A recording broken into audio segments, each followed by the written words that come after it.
అనేక యుద్ధములు ఆరితేరిన America అధ్యక్షుడే Nobel శాంతిని ఆశిస్తుంటే తాము అర్హులమేనని, తమకు ఓ నోబెల్ దక్కితే బావుండునని మిగతా వారికి అనిపించడం సహజం.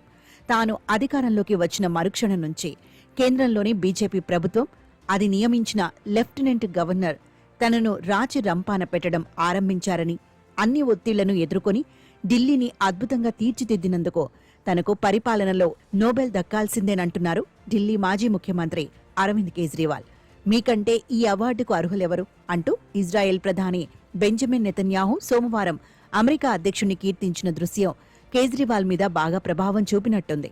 తన ఎదురీతలు, అర్హతల గురించి కేజ్రీవాల్ చెప్పుకున్న విషయాలను అటుంచితే, శ్వేత సౌధంలో భోజనవేళ బల్లకు ఆవల ఉన్న అమెరికా అధ్యక్షుడికి నోబెల్ శాంతి నామినేషన్ పత్రాన్ని అందిస్తూ నెతన్యాహు గద్గ స్వరంతో ఇచ్చిన ఆ సందేశం, ఆశ్చర్యం, ప్రేమ ఒలుకుతున్న ముఖంతో ట్రంప్ ఆ పత్రాన్ని స్వీకరించటం ప్రపంచం అంత సులభంగా మర్చిపోలేని ఓ అద్భుత దృశ్యం.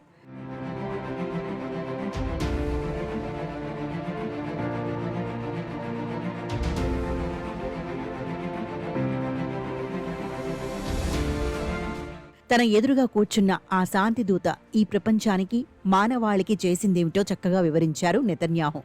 ఈయన ఒక దేశం తర్వాత ఒక దేశం, మరో దేశం, ఇంకో దేశంలో వరుసపెట్టి శాంతి స్థాపనలు చేసుకుంటూ పోతున్నారు. అధ్యక్ష, ఇదిగో నేను మీ పేరు ప్రతిపాదిస్తూ నోబెల్ ప్రైజ్ కమిటీకి పంపిన లేఖ. మీరు ఇందుకు సంపూర్ణంగా అర్హులు. అది మీకే చెందాలి అంటూ నెతన్యాహు ఆ లేఖను ట్రంప్కు అందించారు. కొద్ది వారాల కిందటే ఇరాన్ మీదకు B-2 స్టెల్త్ బాంబర్లతో సహా వందలాది యుద్ధ విమానాలను పంపిన అమెరికా అధ్యక్షుడు ఈ ప్రేమకు కరిగిపోయారు. మదర్ టెరిసా, నెల్సన్ మండేలా వంటి వారు అందుకున్న అవార్డుకు తనను ఇజ్రాయెల్ పాలకుడు ప్రతిపాదించినందుకు కదిలిపోయారు. నీ నుంచి ఈ ప్రతిపాదన రావడం ఎంతో అర్థవంతంగా ఉంది అని నెతన్యాహును ఉద్దేశించి ఆయన ఏం అర్థంలో అన్నారో తెలియదు కానీ విశ్లేషకులు మాత్రం నానా అర్థాలు తీస్తున్నారు.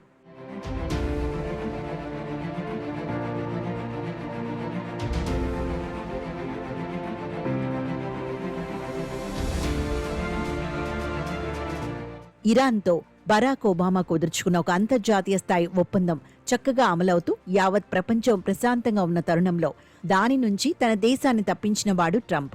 మలివిడత రాకతో మళ్లీ తానే ఒప్పందం కోసం ఇరాన్ మీద ఒత్తిడి తెచ్చి అనేక హెచ్చరికలు, బెదిరింపుల మధ్య చర్చలకు రప్పించి అవి సజావుగా సాగుతున్న తరుణంలో వాటిని భగ్నం చేసింది ఆయనే.